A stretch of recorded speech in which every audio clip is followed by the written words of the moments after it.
Capítulo sexto de la obra original basada en un suceso verdadero, titulada Una víctima del secreto de la confesión, escrita por Joseph Spillman, de dominio público, adaptación narrativa y síntesis por Eleonora.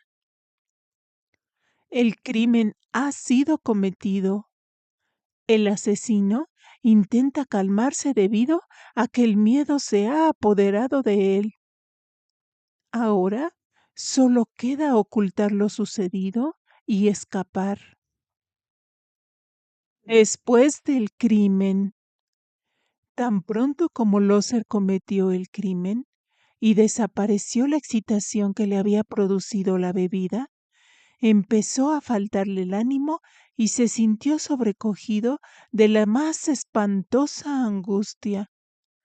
Ni siquiera se atrevía a poner los ojos en su víctima.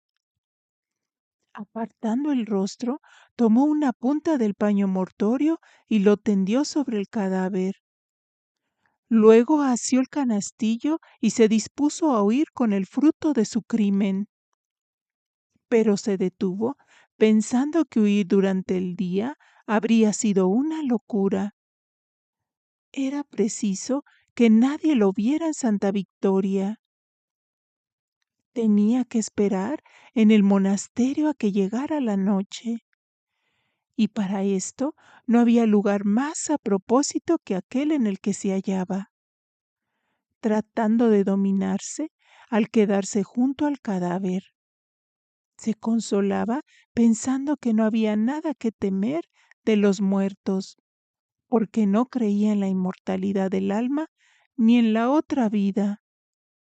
Se acurrucó en el ángulo lo más distante de la habitación y puso delante de sí el canastillo con el dinero, advirtiendo que todavía tenía el cuchillo ensangrentado en la mano. Lo limpió con el pañuelo en que estaba envuelto el dinero y lo arrojó en el canastillo.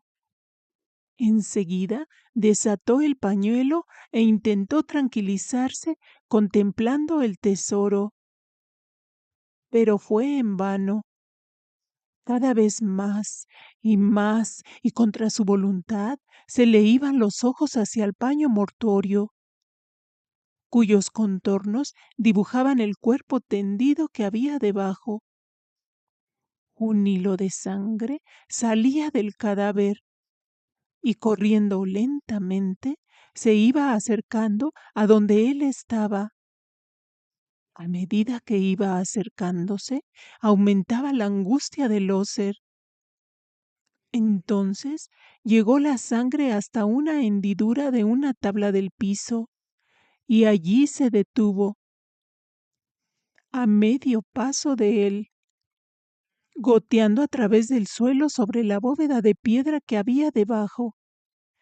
Era tal el silencio que reinaba que podían contarse las gotas al caer, y le parecía como si al compás lento de aquel débil ruido le tocaran con un botón de fuego en su atormentado cerebro. Dio un suspiro diciendo que no hubiera querido hacerlo, que la creencia en la otra vida no estaba probado, que era solo una superstición, como aseguraba la ciencia moderna. Él creía haber perdido por completo esa fe, pero siendo sincero, había de confesar que en el fondo siempre la había profesado en su corazón. Le horrorizaba el pensar si hubiera un castigo. En presencia de su víctima le movió el arrepentimiento, pero solo por motivos de temor y angustia, que llegaron a casi hacerle perder la razón. Cuando aquel espantoso día tocaba a su término y el crepúsculo comenzaba, había resuelto liberarse de aquellos insoportables remordimientos de conciencia, mediante la confesión sacramental de su crimen, y pensó hacerlo inmediatamente. El sermón del día anterior acerca del sigilo sacramental le dio ánimos para confesarse con el párroco Monmolín, pensando con alevosía y gran seguridad que el sacerdote no lo delataría. Antes moriría como lo había profesado. Más de 20 años hacía que Loser no se había confesado. Para prepararse a hacer una buena confesión, debía, pues, además de orar humildemente, pidiendo el auxilio de Dios, examinar atentamente su conciencia acerca de tan largo tiempo y moverse a verdadero dolor por motivos sobrenaturales, con el propósito de reparar el daño según sus medios. Pero Loser no oró ni examinó su conciencia. Solo tenía delante de su espíritu aquel sangriento crimen, cuya impresión avasalladora le hacía olvidarse de todo lo demás. Con tal de quitarse ese peso, lo restante le era indiferente. Tampoco experimentaba dolor sobrenatural. Lo único que le impulsaba a ir en busca del párroco era aquella espantosa angustia que le oprimía. Cuando anocheció, tomó en una mano su calzado y en la otra el canastillo con el dinero. Antes de salir de la habitación, miró angustiosamente por última vez el paño mortorio sobre el cual esparcía vacilante resplandor un tenue rayo de la lámpara del Santísimo. Casi no pudo menos que lanzar un grito, pues con la temblorosa luz creyó que el cadáver se movía debajo del paño. Empujó violentamente la puerta y subió deprisa la escalera de caracol. Por doquier creía que los ojos de la difunta lo seguían y oscilaban delante de él, mirándole con la misma expresión de espanto con que le miraba al cometer el crimen. Un sudor frío le corría por las sienes, cuando por último llamó a la puerta de la habitación del párroco. El párroco había pasado toda la tarde en el lecho y no se sentía bien. Sin embargo, se levantó al anochecer para rezar las horas. Estaba sentado delante de la lámpara leyendo el hermoso Salmo 90, que habla de la confianza en Dios y del socorro de su santo ángel en las necesidades y peligros, cuando oyó llamar a la puerta. Creyendo que era Susana, que venía a informarse de su estado de salud, a lo que le dijo que pasara. ¿Cuál fue la sorpresa del buen párroco cuando vio a Loser de pie junto a la puerta? Sin dar crédito a sus ojos, levantó la pantalla verde de la lámpara para ver mejor a aquel hombre, viendo la cara de espanto del sacristán, que temblando y limpiándose el sudor de la frente, se acercó a la luz de la lámpara, a lo que el sacerdote le preguntó que qué era lo que tenía, si le había sucedido alguna desgracia, contestando Loser que sí, que le había sucedido una desgracia, o más bien a otra persona, y pidió confesarse. Fácil es figurarse la admiración del padre, que sabía muy bien que aquel hombre hacía años que no se había confesado. Lanzó una mirada severa y escrutadora sobre el sacristán. Este comprendió lo que aquella significaba, diciéndole al párroco que se encontraba enteramente en su juicio. En efecto, le había ocurrido una cosa horrible, y pensando en su sermón de ayer, venía resuelto a confesarse. Pero antes quería saber si en el caso en que el confesor no quiera o no pueda absolver al penitente, está obligado a guardar el sigilo de la confesión. A lo que el párroco le contestó que en todo caso se debe guardar silencio. Así que Loser le pidió que lo confesara. El sacerdote le contestó que con mucho gusto, pidiéndole que se arrodillara ante su reclinatorio, diciendo que no se encontraba bien, pero sentía una gran alegría esperada hace tiempo de reconciliar un alma con Dios.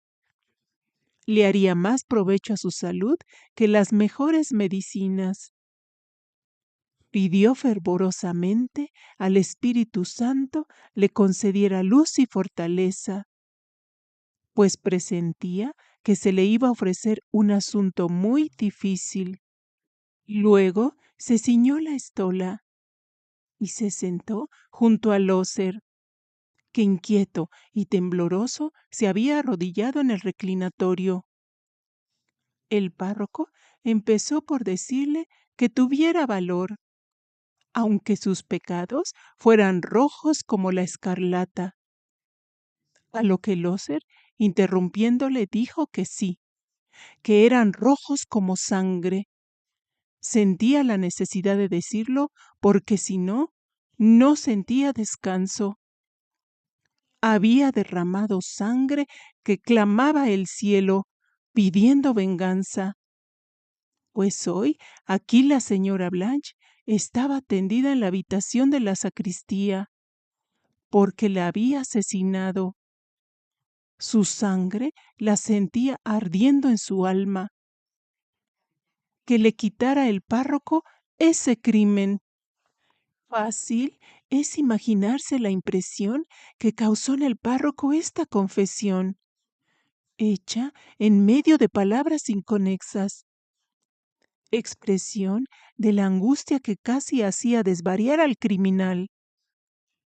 El sacerdote tuvo la necesidad de recogerse un momento en oración antes de poder decirle ni siquiera una palabra. Virgen Santa, exclamando que lo ayudara con su piadosa intercesión. Después trató de tranquilizar al sacristán, diciéndole que su crimen era en efecto espantoso, pero que aún así este pecado puede ser perdonado, confesándolo con verdadero arrepentimiento, pues la sangre del Salvador derramada en la cruz tiene virtud para perdonar este pecado y otros más graves. Que se acordara de que Jesucristo en la cruz perdonó todos sus pecados a un criminal que probablemente había sido asesino y salteador de caminos muchas veces. Después que procuró ganar en él con estas palabras la confianza, le exhortó a que completara su relato, acusándose de todos los demás pecados mortales que hubiera cometido desde su última confesión válida, notando su número y circunstancias en cuanto fuera posible. Entonces Loser dijo con impaciencia que hacía 20 años que no se había confesado y que le era imposible acusarse de todos los pecados cometidos en tan largo tiempo. A lo que el padre le contestó que Dios no exigía nada imposible. Se daba por satisfecho con tal de que el penitente se acusase de todos los pecados que recuerde después de atento y detenido examen de conciencia.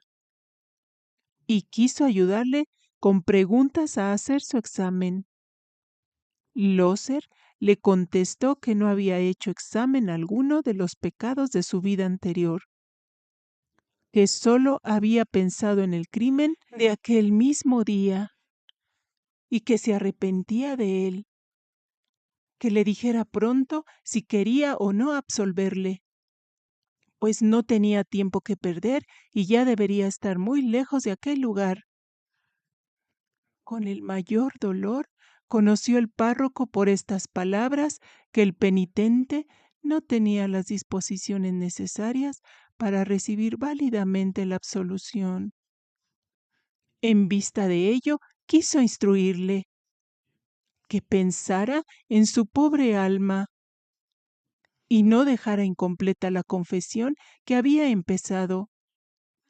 Él le ayudaría a hacer el examen de conciencia y le otorgaría ciertamente la absolución, puesto que tenía potestad para hacerlo, con tal que se arrepintiera no sólo de aquel crimen, sino de todos los demás pecados graves, y tuviera el propósito de reparar el mal en cuanto pudiera. Loser se levantó furioso, diciendo que mañana estaría en el mar, que había sido un loco al ir a confesarse, y qué reparación cabría si acaso podía revivir a la señora Blanche. El párroco le contestó que desgraciadamente no, pero al darle muerte por apoderarse del dinero, lo tendría que restituir a la asociación para la construcción del hospital. El sacristán interrumpió al padre diciéndole que era posible que algún inocente iba a ser encarcelado y condenado como asesino de la señora Blanche. Y si el párroco estaba dispuesto a deshacer el error del tribunal, que devolver el dinero y luego entregarse a los tribunales sería estar loco. Mucho más prudente sería matarlo a él también, porque quizá podría no guardar el secreto de la confesión. Pero por ahora le faltaba valor para eso, y diciendo esto, saltó en dirección a la puerta, lanzando una horrible maldición. La abrió, desapareciendo en la oscuridad del corredor. En la pequeña cocina donde había escondido el canastillo, encendió la luz, puso el cuchillo y el pañuelo manchado de sangre debajo del armario. Se guardó los paquetes de billetes de banco en los bolsillos del pecho y en los demás el oro y la plata. Y, atravesando el ala de la Magdalena, corrió a la escalera y por la antigua cocina salió al jardín, dando un rodeo por fuera de la aldea. Tomó el camino de Marsella y anduvo sin descanso toda la noche. Al amanecer se escondió en un matorral y a la noche siguiente llegó en el momento preciso para tomar pasaje en un barco que se iba a dar a la vela con dirección a Montevideo. Hemos llegado al final de este sexto capítulo. El asesino se ha preparado para huir, dejando el crimen atrás, pero la sombra de lo ocurrido lo acompañará por siempre. Gracias por acompañarme.